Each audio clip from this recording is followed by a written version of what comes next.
gentleman from Texas, Mr. Hensarling, for 5 minutes. Thank you, Mr. Chairman.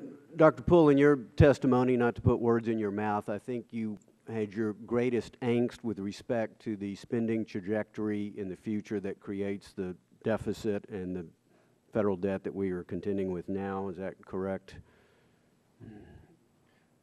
Yes, I'm pointing particularly to the entitlements, the outlays that are on autopilot.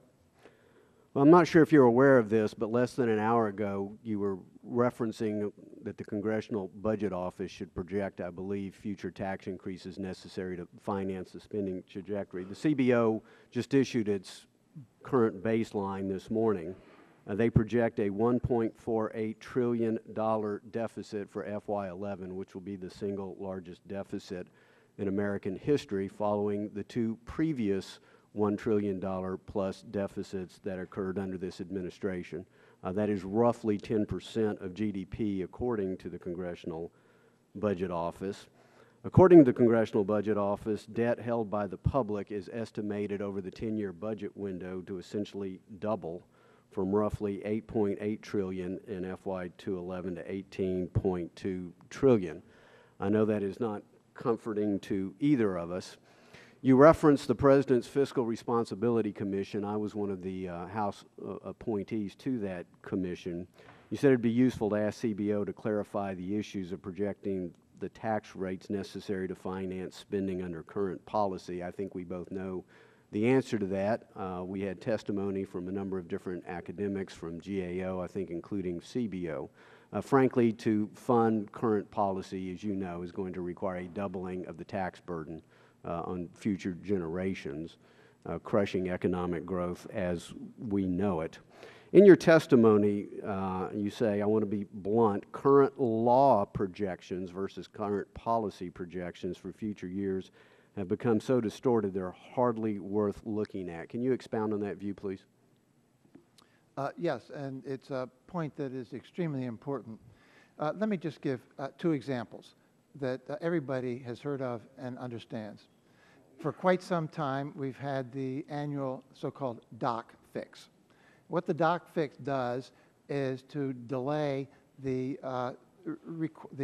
scheduled in the law reductions in payments to physicians under Medicare.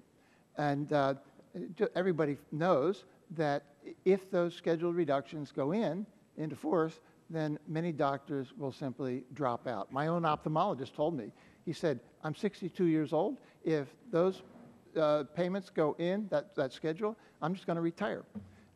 And so what has happened is, year by year by year, there's been the 1 year at a time doc fix, but the projections forward for the outlays include the assumption that the reimbursements will decline. So that Dr. Pullen, another way of saying that is, in this, the Congressional Budget Office scores or estimates essentially what Congress says as opposed to what Congress does. Is that a fair assessment?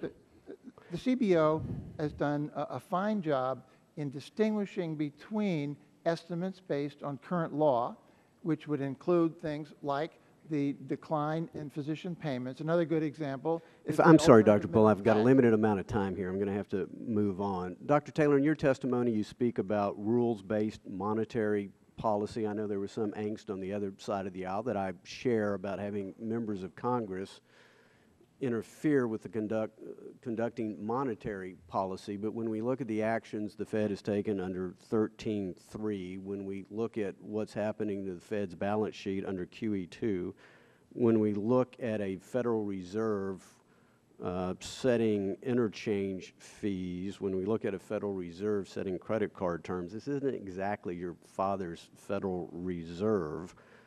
So what is it that with Chairman Bernanke essentially seeming to move us towards inflation targeting, does that seem to be moving towards a rules-based monetary policy? Could you expound on your views and what you see the Fed doing? I think the kinds of things you mentioned the Fed doing are moving away from what I would call classic traditional monetary policy, focusing on inflation and price stability and overall stability. getting involved in fiscal policy issues, getting involved in credit allocation. I don't think you need to have an independent agency of government for that. Professor Scott just mentioned the idea of the Fed seniorage paying for the new Consumer Financial Protection Bureau. That's an example of this. So I think with respect to the Fed, we need an independent Fed to conduct monetary policy. And the more that can be more rule-like, more predictable, as it was for many years in the 80s and 90s when we had long expansions and short recessions, the better it will be. The more it becomes erratic, more discretionary, more interventionist, you gave a bunch of examples, the less desirable policy is and the worse the outcomes. And I think we saw that in the 70s, and we're seeing that in the last 3 or 4 years as well. Thank you. My time's Thank you. expired.